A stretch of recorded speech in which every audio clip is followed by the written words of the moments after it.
Hello future doctors, NEET 2025 की तैयारी कर रहे हो तो कंप्लीट प्रिपरेशन स्टडी को हम यहाँ पे डिस्कस करने वाले हैं। या फिर आप बोर्ड का एग्जाम देने वाले हो उसके साथ तैयारी कर रहे हो, या आपने ड्रॉप लेके तैयारी कर रहे हो, सभी के लिए एक ये स्टडी इफेक्टिव होने वाली हो। डिटेल्ड स्टडी होने वाली है, कौन सी सब्जेक्ट क्या कैसे करना चाहिए, वो सारी चीज़ों को हमने इसमें समराइज़ किया गया है। बहुत सारी चीज़ें आपको देखने को मिलेंगी। जो भी स्टूडेंट्स को जिसको डाउट आ रहा है, सर समझ में नहीं आ रहा चीज़ें कैसे चलनी चाहिए, और हम बीच में आप फंसे हुए हैं, हमको आगे समझ में नहीं आ रहा कि आगे क्या करना चाहिए, उस सारी चीज़ों के लिए यहाँ पर एक सिस्टमेटिक वीडियो तैयार की गई है। तो चलिए वीडियो को शुरू करते हैं। तो नीट 2025 नीट का कंप्लीट प्रिपरेशन रोड मैप यहाँ पर तैयार मिलेगा आपको, डिटेल्ड रहेगा, यानी कि बहुत बारीकियों से डिस्कस किया गया है। तो सबसे पहला जो चीज़ पॉइंट आपको याद रखना है, माइंड सेट एंड डिसिप्लिन। देखो बहुत ही ज़्यादा इंपॉर्टेंट पॉइंट है ये, बच्चे समझ नहीं पाते इस चीज़ को, क्या मतलब इसको समझते हैं। यहाँ पर देखोगे study 6 to 8 hours daily. First of all 6 to 8 hour study आपको मैंडेटरी है। सर इससे कम करोगे तो बहुत ज़्यादा मुश्किल हो जाएगा, इससे ज़्यादा करोगे तो वेल एंड गुड होता है। तो अगर आप बोर्ड की तैयारी कर रहे हो प्लस नीट को बैलेंस करके चल रहे हो तो आपको थोड़ा सा एक्स्ट्रा आवर्स बढ़ाने पड़ेंगे। 2 घंटे आप अगर बोर्ड में तैयारी कर लेते हो, साथ साथ में करते हो, तो भी आपका अच्छे से पॉसिबल हो सकता है। सबसे इंपॉर्टेंट पॉइंट यहाँ पर है कि consistency is more important than intensity. यानी कि आपको कंसिस्टेंस रहना है इस टाइम। ऐसा नहीं है कि सर मैंने 2 दिन पढ़ाई करी, तीसरे दिन गैप ले लिया, 4 दिन पढ़ाई करी, 2 दिन गैप ले लिया, या फिर मैं डेली 8 घंटे 10 घंटे पढ़ रहा हूँ, अगले दिन 1 ही घंटा पढ़ा, 2 ही घंटे पढ़े। तो इस तरीके का अगर इरेगुलरिटी रहेंगी तो दिक्कतें हो जाएंगी। आपको क्या रखना है सर, कंसिस्टेंसी बहुत ज़्यादा इंपॉर्टेंट है। कंसिस्टेंसी से आपको पढ़ना है, इंटेंसिटी से ज़्यादा कंसिस्टेंसी इंपॉर्टेंट है। तो ये चीज़ ध्यान रखना है। अगला जो सबसे मोस्ट इंपॉर्टेंट है, जो बच्चे आजकल सबसे ज़्यादा डिस्ट्रैक्ट हो रहे हैं इस वजह से, avoid distraction like social media and late night habits. Late night habits, कुछ बच्चे कहते हैं कि हम लेट नाइट स्टडी कर लेते हैं। अगर मैं ओवरऑल आउटपुट देखूंगा, इफेक्टिवली देखूंगा, हम जो प्रोडक्टिव स्टडी करते हो आपको वो रात में नहीं हो पाती है 12 बजे के बाद।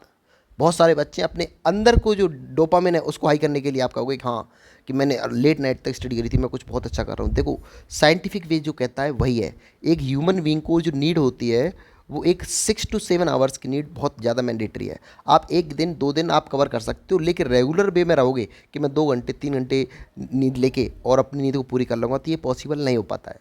आप भी डॉक्टर बनने वाले हो, आपको पता होगा साइंटिफिक वे के हिसाब से कि आपको 6 to 7 आवर्स नींद का मैंडेटरी है कि नहीं।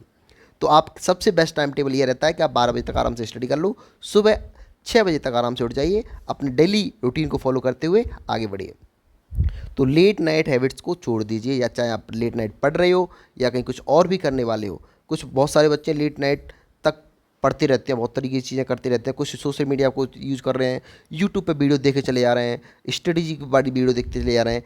इससे सिलेक्शन नहीं होगा, आपको अपनी बुक्स उठानी पड़ेंगी, पढ़ना पड़ेगा, ये ज़्यादा मैंडेटरी है। तो इस तरीके ध्यान रखना। सोशल मीडिया पर अगर हो किसी भी तरीके का, इंस्टाग्राम सबसे बड़ी चीज़ हो जाती है, इसको तो बिल्कुल छोड़ ही देना है। अगला आता है सिलेबस कवरेज। सर सिलेबस को कैसे कवरेज किया जाए। तो सब्जेक्ट वाइज अगर मैं बात देखूंगा तो सब्जेक्ट वाइज में देखो सबसे पहला आता है हमारे पास फिजिक्स। अगर मैं फिजिक्स की बात करूंगा तो फिजिक्स में एक आता है मैकेनिक्स। मैकेनिक्स में मोशन, आप देख पा रहे हो, मोशन इन स्ट्रेट लाइन हुआ, मोशन इन प्लेन हुआ, 2 डायमेंशन मोशन हुआ, सर्कुलर मोशन हुआ, प्रोजेक्टल मोशन हुआ, laws of Newton's laws of motion हुआ, वर्क ऑफ एनर्जी हुआ, ग्रेविटेशन हुआ, एसएचएम हुआ, थर्मोडायनेमिक्स हुआ। ये सारे इंपॉर्टेंट चैप्टर्स।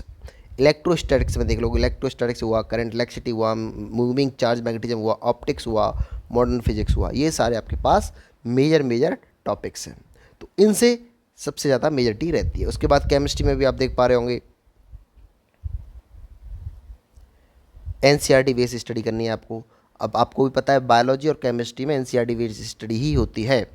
यानी कि सबसे ज़्यादा जो वेटेज रहता है एनसीईआरटी से आपको दिखेगा, डायरेक्टली क्वेश्चंस दिखेंगे, कंसेप्ट दिखेंगे, रिपीटेड चीज़ें दिखेंगी वहाँ से। आपको और सारी बुक्स में देखोगे उतनी सारी बारीकियाँ नहीं दिखेंगी।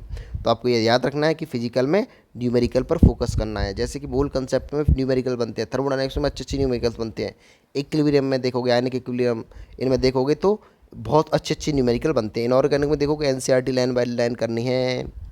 एनसीईआरटी इनऑर्गेनिक के लिए रामबाण है, यानी कि इनऑर्गेनिक के लिए एनसीईआरटी के अलावा कुछ नहीं पढ़ना है। ऑर्गेनिक में देखोगे तो जीओसी से बहुत अच्छे अच्छे क्वेश्चंस बनते हैं, हाइड्रोकार्बन्स हुआ, रिएक्शंस हुए। तो ये आपका कंप्लीट केमिस्ट्री हो जाती है। इनको आपको अच्छे से करना है। उसके बाद बायोलॉजी को आप तो जानते हो, अच्छे से डॉक्टर बनने वाले हो, तो इसमें कुछ ज़्यादा नहीं बताऊंगा कि NCERT line by line with diagram, एक एक चीज़ एनसीईआरटी के हर एक कोने से क्वेश्चन उठ के आता है, ध्यान रखना इस चीज़ को। तो लाइन बाई लाइन ही पढ़ना है। Focus on human physiology, genetics, ecology, plants physiology, biotechnology, ये बहुत ज़्यादा इंपॉर्टेंट चैप्टर्स हो जाते हैं। ऐसे क्वेश्चंस की जो वेटेज रहता है वो बहुत ज़्यादा रहता है। तो आपको ये चीज़ याद रखना है, फिजिक्स केमिस्ट्री बायोलॉजी में कहाँ से कैसे कितना क्या पढ़ना चाहिए, तो इंपॉर्टेंट ये हो जाता है। उसके बाद आता है बुक्स एंड रिसोर्सेज। तो बहुत सारे बच्चे कहते हैं कि सर क्या बुक्स फॉलो करनी चाहिए। देखो एक शॉर्ट में बता देता हूँ कि कोई भी बुक फॉलो कर रहे हो जिसको, एक डेडिकेटेड बुक को फॉलो करिए और उसको मल्टीपल रिवीजन करिए, बजाय इसके कि आप एक बुक को फॉलो कर रहे हो उसके बाद दूसरी बुक पिक कर ली, उसके बाद तीसरी बुक पिक कर ली। ऐसा नहीं होना चाहिए। आपको एक बुक, कोई सी एक स्टैंडर्ड बुक पकड़िए, उस पर स्टिक हो जाइए, या फिर आप कोई सी मॉड्यूल वगैरह हो जो भी हो उस पर स्टिक हो जाइए, उसी को मल्टीपल रिवीजन करिए। सबसे रामबाण इलाज तो ये रहता है। अगर मैं बात करता हूँ कि सर फिजिक्स में कौन सी बुक पढ़नी चाहिए, तो देखो सबसे बेस्ट होता है एनसीईआरटी। सर एनसीईआरटी पढ़ने अच्छा नहीं लगता, समझ में कम आती है, तो देखो अब एनसीईआरटी की बहुत सारी सब्स्टिट्यूट है। जैसे अरिहंत की आती है एनसीईआरटी, उसमें क्या होता है एनसीईआरटी जितने भी क्वेश्चंस बन सकते हैं पॉसिबल, वहाँ से उसको आप पिक कर लो। यानी एनसीईआरटी के क्वेश्चंस ज़्यादा इंपॉर्टेंट है, एक एक क्वेश्चन इंपॉर्टेंट है। डायरेक्टली 2025 में उठा के देखो क्वेश्चन, तो मैक्सिमम क्वेश्चंस एनसीईआरटी से डायरेक्ट उठ के आए। जो भी टफ लेवल के क्वेश्चन लग रहे थे आपको एनसीईआरटी में, उसका कंसेप्ट या चीज़ें उस तरीके की थी एनसीईआरटी में। तो ये एनसीईआरटी मस्ट हो जाती है आज की तारीख में NEET exam point of view से। उसके बाद आता है एससी वर्मा, आप चाहो तो पिक कर लो, अच्छे क्वेश्चन हैं, कंसेप्ट बढ़िया बन जाएंगे, आप कंसेप्ट बिल्डिंग हो जाएगी और आपको ऑब्जेक्टिव वाले क्वेश्चन ही करने हैं। तो एस सी वर्मा में अच्छी बुक हो जाती है। उसके बाद डीसी पांडे की एमसीक्यू करना है, सिर्फ थ्योरी मत पढ़ो, एमसीक्यू करो। थ्योरी के लिए क्या करें सर, आपने जो भी बैच ले रखा है, ऑफलाइन पढ़ रहे हो ऑनलाइन पढ़ रहे हो, वहाँ से करनी है थ्योरी। डीसी पांडे से एमसीक्यू प्रैक्टिस करो, बहुत अच्छी बुक है। या नीट के पीवाईक्यू, और इसके साथ साथ एक चीज़ और ऐड करवा देता हूँ मैं, जेई मेंस के पीवाईक्यू। जेई मेंस के पीवाईक्यू भी काफ़ी इंपॉर्टेंट है नीट पॉइंट ऑफ व्यू से, तो ध्यान रखना इस चीज़ को। एनसीईआरटी मस्ट है, उसके बाद नीट पीवाईक्यू मस्ट है, जेई पीवाईक्यू मस्ट है। उसके बाद इन दोनों में से कोई पिक कर लो, डीसी पांडे का एमसीक्यू कर लो या एससी वर्मा कर लो। अगर मॉड्यूल चाहते हो तो मॉड्यूल कर लो। तो सिलेक्टेड स्टडी मटेरियल रखना है आपको, उसी पे स्टिक रहना और उसको मल्टीपल रिवीजन करना, ये रामबाण इलाज रहता है इसका। और जेई मेंस में भी आपको हर एक क्वेश्चंस नहीं करना पीवाईक्यू के, उसमें भी कुछ सिलेक्टेड क्वेश्चंस करने, बहुत सारे क्वेश्चंस छोड़ने होते हैं, बिकॉज उसमें बहुत ज़्यादा हाई मैथमेटिक्स यूज होता है। और high mathematics NEET point of view से ज़्यादा इंपॉर्टेंट नहीं है, क्योंकि नीट वाले बच्चों के लिए मैथमेटिक्स इतना ज़्यादा रिलीवेंट नहीं रहता है। और उस तरीके से जो भी मैथमेटिक्स यूज हो रहा है जिस क्वेश्चन, वो भी क्वेश्चन रिलीवेंट भी नहीं होते हैं, यानी कि रिलीवेंट भी नहीं रहते हैं। तो केमिस्ट्री की अगर मैं बात करता हूँ, एनसीईआरटी रामबाण है भाई हर किसी के लिए। आपको पता है नीट में अगर एनसीईआरटी नहीं पढ़ रहे तो बहुत बड़ी चीज़ बेकार कर रहे हो। उसके बाद अगर देखें फिजिकल के लिए, एन अवस्थी के नाम से बुक आती है, बहुत अच्छी बुक है, आप चाहो तो कर लेना। एक आता है हिमांशु पांडे, हिमांशु पांडे की ऑर्गेनिक केमिस्ट्री बुक आती है, आप चाहो तो इसमें कर लेना। या केमिस्ट्री में और एनसीईआरटी आप देखना ही देखना, उसकी सारी रिएक्शंस आपको रटना है एनसीईआरटी की। उसके बाद है एमटीजी फिंगर टिप्स, आपको पता है बहुत अच्छी बुक है, आप चाहो तो इनमें से या तो इसमें ये फिजिकल के लिए इंपॉर्टेंट हो जाती है, ये आपके ऑर्गेनिक के लिए हो जाती है, और ये आपका फिंगर टिप्स आपके बहुत सारे पीवाईक्यू एनसीईआरटी बेस्ड क्वेश्चन सब कुछ मिल जाता है इसमें। तो आप इसको पिक कर सकते हो या मॉड्यूल पिक कर सकते हो, जो भी कोचिंग से आप तैयारी कर रहे हो। उसके बाद आता है बायोलॉजी। बायोलॉजी के लिए कुछ ज़्यादा बताना है ही नहीं, एनसीईआरटी को 5 से 7 बार, 5 से 6 बार कर देना कम से कम। एनसीईआरटी से बाहर आपको क्वेश्चन दिखेगा नहीं। आपको 90 क्वेश्चन है तो आपको देखोगे कि 88 89 तक क्वेश्चंस आपको एनसीईआरटी, 1 2 3 क्वेश्चंस की मैं बात नहीं कर रहा हूँ, थोड़ा सा आउट पड़ जाते हैं, बट उसके लिए ऐसा नहीं है, कितनी बेवकूफ़ी नहीं करना है कि एनसीईआरटी को छोड़ के उन 3 क्वेश्चंस के पीछे पड़ जाओ। तो एनसीईआरटी मस्ट है, 5 से 6 बार रिवीजन कर दो फटाफट से। MTG NCERT at your finger tips, ये भी बहुत अच्छी बुक है, आप चाहो तो इसमें क्वेश्चन प्रैक्टिस के लिए बहुत अच्छी बुक हो जाती है। पीवाईक्यू करने ही करने हैं, किस तरीके का आपको पता चलता है कि किस लेवल तक पूछ रहा है और किस डेप्थ में जाके पूछ रहा है। उसके बाद एलन या अरिहंत के मॉड्यूल कर सकते हो आपको, तो ये आपके लिए ऑप्शनल है, ये कोई ज़रूरी नहीं है। आप चाहो तो इसमें से कम रिसोर्स पिक करिए, उसको मल्टीपल रिवीजन करिए, तो ये आपके पास बुक्स और रिसोर्सेज हो जाते हैं। उसके बाद आता है सर डेली टाइम टेबल क्या होना चाहिए। देखो हर एक बंदे का, हर एक स्टूडेंट्स का टाइम टेबल अलग हो सकता है, लेकिन जो स्टैंडर्ड टाइम टेबल है उसको आप अपने हिसाब से कस्टमाइज़ कर लेना चीज़ों को। बट अगर मैं एक इन जनरल बात करूँ तो देखो मॉर्निंग में आप 2 घंटे पढ़ लो।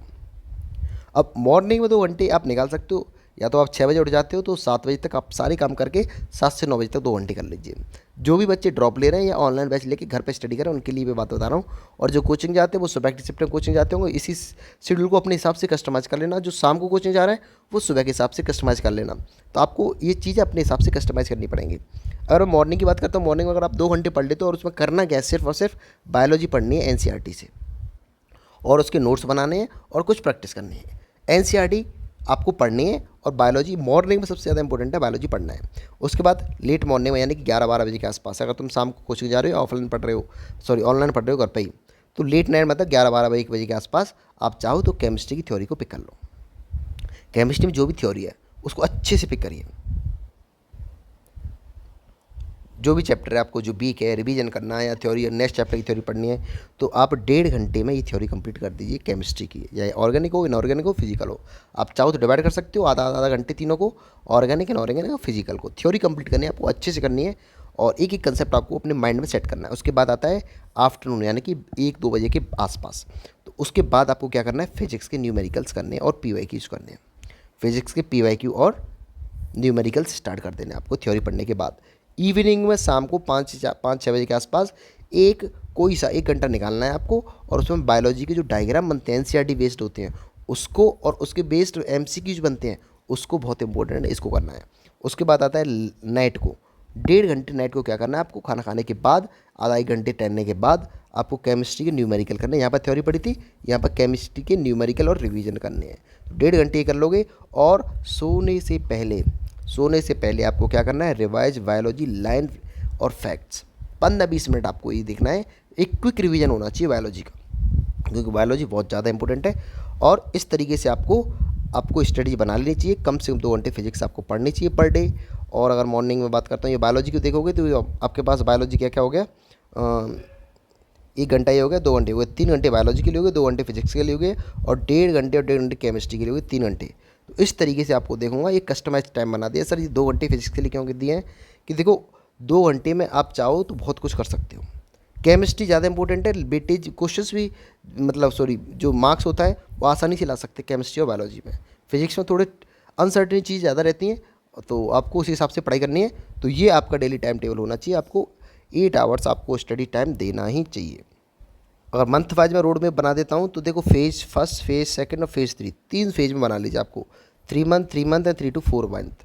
इस सबसे पहले स्ट्रॉन्ग बेस बना लीजिए। अभी भी स्ट्रॉन्ग बेस का मतलब हो गया कि आपको NCERT बायोलॉजी की NCERT पढ़नी है, केमिस्ट्री फिजिक्स के कंसेप्ट पूरे करने हैं और डेली MCQ प्रैक्टिस करनी है, तो इससे स्ट्रॉन्ग बेस बन जाएगा। उसके बाद आता है फेज़ सेकंड, वो भी 3 मंथ का है। उसमें क्या है, सिलेबस को कंप्लीट कर लीजिए। अब ये तुम्हारा जो फेज चल रहा है वो चल रहा है फेज सेकंड। अब इसमें क्या है, आपको सिलेबस को कंप्लीट करना है। अब सिलेबस को कंप्लीट करने के बाद यानी कि सब्जेक्ट वाइज टेस्ट देना है। सब्जेक्ट फिजिक्स दे दिया, केमिस्ट्री दे दिया, बायो का दे दिया। उसके बाद 2 से 3 बार NCERT रीडिंग करनी है, 2 से 3 बार। ये जो आपका फेज चल रहा है वो सिलेबस को कंप्लीशन का चल रहा है। उसके बाद PYQ सारी प्रैक्टिस कर लेनी है। उसके बाद आएगा फेज़ 3 जो कि जनवरी के बाद आएगा। दिसंबर तक आप अपना सिलेबस कंप्लीट कर लीजिए। जनवरी, फरवरी, मार्च के आसपास देखोगे, अप्रैल इवन 4 महीने के लिए देखोगे, 3 से 4 महीने, तो वहाँ पर देखोगे वहाँ पर आपको सिर्फ और सिर्फ रिवीजन करना है, मॉक टेस्ट देना है, revision mock test, revision mock test. Full syllabus test भी देना है, बिग टॉपिक को फोकस करना है, कवर करना है, रिवाइज करना है। उसके बाद बायोलॉजी को डेली पढ़ना है, बायोलॉजी को रिवाइज करते रहना है। तो ये आपका कंप्लीट रोड में होना चाहिए। फेज आपका फर्स्ट निकल गया है, सेकंड फेज चल रहा है, आप सिलेबस कंप्लीट करिए, थर्ड फेज में आपको रिवीजन करना है। उसके बाद आता है रिवीजन स्टडी। से रिवीजन कैसे करना है, बायोलॉजी को देख लो 5 से 7 बार रिवीजन करना है। बायोलॉजी को एग्जाम हॉल में बैठने से पहले 5 से 6 बार रिवाइज करके बैठना है। केमिस्ट्री में क्या करना है, prepare short notes of formula reactions. Short notes आपके पास होने चाहिए, अगर नहीं है तो स्टार्ट कर दीजिए। अभी मैंने इस पर चैनल पर वीडियो डाल रखा है शॉर्ट नोट्स की, कैसे बनाए, क्या क्या लिखना चाहिए, क्या क्या नहीं लिखना चाहिए, इस चैनल पर पड़ी हुई बूढ़ी वीडियो को देख लेना। उसके बाद फिजिक्स में क्या है, फार्मूला शीट बना लीजिए। जितने भी फार्मूले इस चैप्टर में यूज होते हैं और ट्रिकी जो क्वेश्चंस होते हैं उनको सभी को एक सीट पर बना के उसको रिवाइज करते रहिए। उसके बाद अब मॉक टेस्ट आता है। मॉक टेस्ट क्या होता है, वीकली अगर मॉक टेस्ट दे रहे हो तो डेली महीने में 2 मॉक टेस्ट देना स्टार्ट कर दीजिए अभी से, यानी 15 दिन के गैप पर आप स्टार्ट कर दीजिए। और उसके बाद उसको एनालिसिस बहुत ज़्यादा इंपॉर्टेंट जरूरी हो जाता है। सर लास्ट 30 to 40 डेज में क्या करना पड़ेगा हमको, अभी इस चीज़ पर नहीं जा रहे हैं, बट फिर भी आप अपने माइंड में रख लीजिए। डेली फुल सिलेबस टेस्ट देना है 3 घंटे का, उसको एनालिसिस करना है। उसके बाद NCERT पे फोकस करना और PYQ उसको बार बार रिवाइज करना है। उसके बाद बायोलॉजी 3 घंटे डेली NCERT रीडिंग करनी है। तो ये चीज़ आपको ध्यान रखना है, इस चीज़ को करना ही करना है। लास्ट के 1 मंथ यानी 30 to 40 डेज में ये चीज़ करनी है और बहुत बारीकी से करनी है। या फिर देखोगे आप कम से कम 10 से 12 घंटे, 12 से 14 घंटे तक पढ़ाई करनी पड़ेगी आपको इस तरीके से लास्ट के मंथ में। और अगर मैं मोटिवेशन की मैं बात करता हूँ, देखो सच्चाई समझ लीजिए क्या है कि NEET is all about smart revision. आपको स्मार्ट रिवीजन करना है। आपको यहाँ पर क्या है, स्पीड एंड एक्यूरेसी का खेल रहता है नीट में। स्पीड कितनी स्पीड से कर पा रहे हो और कितना एक्यूरेट कर पा रहे हो, तो ये दोनों चीज़ें इंपॉर्टेंट है नीट के एग्जाम पॉइंट ऑफ व्यू में। MCQ प्रैक्टिस करना ही करना है आपको। और सबसे बड़ा रामबाण समझ लिए, 80% सिलेबस प्लस मल्टीपल रिवीजन ज़्यादा इंपॉर्टेंट है रेदर देन 100% सिलेबस वंस। आप 100% सिलेबस कर लीजिए एक बार में, लेकिन वो ज़्यादा इंपॉर्टेंट नहीं है। आपको क्या करना है, भले 80% सिलेबस हो पाए लेकिन उसके मल्टीपल रिवीजन हो जाए, ये बहुत ज़्यादा ज़रूरी है। ये ब्रह्मास्त्र है, ध्यान रखना इस चीज़ को। आपको रिवीजन पर बहुत ज़्यादा फोकस करना है, जो भी चीज़ पढ़ रहे हो भूल जाते हो बार बार, तो ये चीज़ आपको बार बार रिवाइज करना चाहिए। Consistency will lead you to selection, never give up, ध्यान रखना इस चीज़ को। अगर तुम कंसिस्टेंस हो, रेगुलर पढ़ रहे हो, रेगुलर वे में सब कुछ कर रहे हो, प्रैक्टिस कर रहे हो, सब कुछ कर रहे हो, तो आपको कंसिस्टेंसी आपको सिलेक्शन तक ले जाएगी। आपको कभी हार नहीं माननी है। ये आपके लिए कंप्लीट रोड मैप है। आई होप आपको बहुत सारी चीज़ें अच्छी समझ में आई होंगी। और चलिए मिलते हैं अगली वीडियो में। चैनल पर नए हो तो प्लीज़ चैनल को सब्सक्राइब कर लेना। इस तरह की स्ट्रेटेजी और जल्दी से फिजिक्स के हम कंसेप्ट को स्टार्ट करने वाले हैं। ऐसी वीडियो आपके इस चैनल पर आती रहेंगी, तो प्लीज़ चैनल को सब्सक्राइब कर लेना। वीडियो पसंद आए तो लाइक ज़रूर करना। Thank you.